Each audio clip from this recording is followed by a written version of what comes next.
வணக்கம் நிக்கிதா. அதாவது திருவண்ணாமலையில் இன்று பௌர்ணமி கிரிவலம் நடைபெறுவதை முன்னிட்டு கிளாம்பாக்கம் புதிய ஒருங்கிணைந்த பேருந்து நிலையத்தில் அரசு போக்குவரத்து கழகம் தனியார் பேருந்துகளை வாடகைக்கு எடுத்து இயக்கி வருவது கடும் விமர்சனத்துக்கு உள்ளாகியுள்ளது.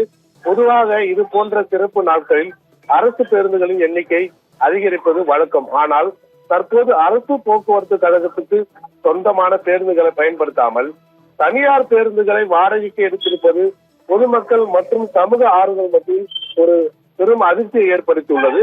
இது குறித்து அரசுக்கு கூடுதல் நிதி சுமை ஏற்படுத்தும் என்றும் ஏற்கனவே நஷ்டத்தில் இயங்கும் போக்குவரத்து கழகத்திற்கு மேலும் சுமையாக அமையும் என்றும் கூறப்படுகிறது. மேலும் தனியார் பேருந்துகளின் பராமரிப்பு மற்றும் பாதுகாப்பு அம்சங்கள் குறித்தும் பல கேள்விகள் எழுப்பப்படுகின்றன.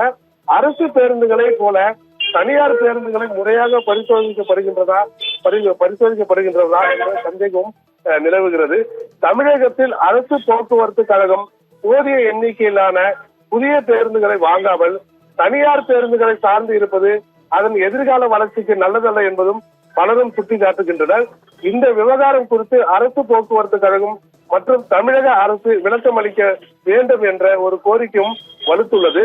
பயணிகள் சிரமமின்றி பயணிக்க வழிவகை செய்வதுடன் அரசு போக்குவரத்து கழகத்தின் நலனையும் பாதுகாக்க வேண்டியது அவசியம் என்பதே பலரின் எதிர்பார்ப்பாக உள்ளது. நிக்கிதா.